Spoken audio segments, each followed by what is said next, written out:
झमाझम बर्फबारी भला किसको पसंद नहीं आती, तो इसका जवाब है जोशीमठ के लोगों को। इसकी वजह आप अच्छी तरह से जानते हैं। बर्फबारी का मौसम पर्यटकों के लिए एक अच्छी खबर लेकर आया है और जोशीमठ वासियों के लिए एक नया खतरा। पिछली रिपोर्ट में हमने जो बात की थी कि आने वाले दिनों में जोशीमठ में बर्फबारी देखने को मिलेगी और वो अब होने लगा है। जहां जोशीमठ के लोगों को बर्फबारी के इस मौसम का लुत्फ उठाना चाहिए था, वहीं अब लोग डरने लगे हैं और वो डर है दरारों के फैलने का। बर्फबारी के बाद जोशीमठ में पड़ी दरारों में जरूर बढ़ोतरी होती नजर आएगी और इस बर्फबारी का प्रशासन को भी पहले से ही अंदेशा था, जिसको ध्यान में रखकर दरारों को भरने का काम कर दिया गया था। लेकिन सभी दरारें नहीं भरी गई थी और अब बर्फबारी शुरू हो गई है। ये तस्वीरें जरूर आपके मन को बहला रही होंगी, लेकिन ये जोशीमठ के घाव के लिए नमक का काम कर रही है। बर्फबारी के बाद जोशीमठ के क्या हालात हो गए हैं और क्या खतरा अब बड़ा है, जानेंगे इस रिपोर्ट में। नमस्कार, आप देख रहे हैं उत्तराखंड तक, मैं हूं आपके साथ विजय नेगी। दरक रहे जोशीमठ में अब ये बर्फ आफत बनकर बरस रही है। दरारों से पैदा हुआ खतरा लगातार बढ़ रहा है। पिछली रिपोर्ट में हमने कहा था कि बारिश या बर्फबारी दोनों ही खतरा बनकर बरसेंगी और बर्फबारी का दौर अब जोशीमठ में शुरू हो गया है। ज्यादातर परिवारों को जोशीमठ के टूटे घरों से विस्थापित कर दिया गया है, लेकिन कई लोग अभी उन्हीं घरों में रहने को मजबूर है जिन घरों में दरारों का साया है। अब इस बर्फबारी में लोगों का घर से बाहर निकलना मुश्किल हो गया है। वहीं अगर दरारों के लिहाज से बात की जाए तो घरों में रहना भी अब खतरे से कम नहीं। मनोहर बाग में कई खेत दरारों के चलते फटे नजर आ रहे थे, उनको मजदूरों द्वारा भरा गया। वहीं अब रोज लोग घर छोड़कर राहत केंद्रों की ओर जा रहे हैं।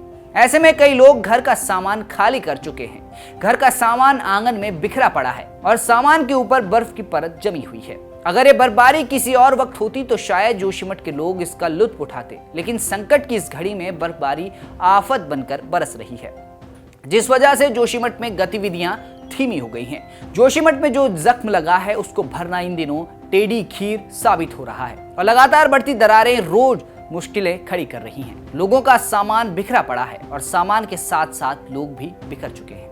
इस बर्फबारी से दरारों पर बहुत गहरा असर पड़ेगा और दरारों की मोटाई और गहराई में भी असर आएगा।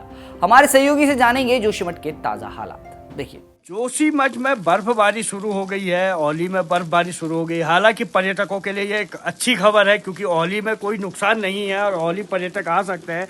इस समय जिसकी उम्मीद नवंबर से थी बर्फबारी की, वो इस समय हर तरफ दिखाई दे रही है। जोशीमठ की पूरी चोटियां बर्फ की आगोश में आ चुकी है। लेकिन जोशीमठ में जो परेशानी इस बर्फबारी ने खड़ी की है, वो है उन प्रभावित परिवारों के लिए जिनके घर आज रहने लायक नहीं है। उन्हें कहीं और शिफ्ट किया गया है। ये लोगों का सामान है, अभी तक शिफ्ट नहीं हो पाया है। यहाँ पे इलेक्ट्रॉनिक सामान, अलमारी, बेड, घर का पूरा सामान यहाँ पे रखा हुआ है जो शिफ्टिंग हो रहा था। और आज अचानक से ये बर्फबारी ने इन लोगों के लिए मुश्किलें खड़ी कर दी है। शाम को मौसम एकदम ठीक था, लेकिन सुबह यहाँ पे बर्फ की मोटी चादर देखने को मिली और लोगों का सारा सामान यहाँ पर बर्फ की आगोश में आ चुका है।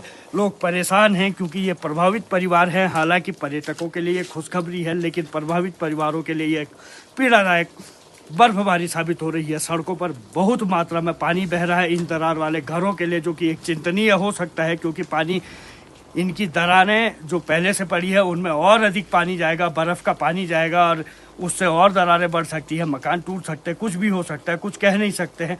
लेकिन इनके लिए ये सबसे मुश्किल घड़ी है। कमल नैन सिलोरी, जोशीमठ, उत्तराखंड तक।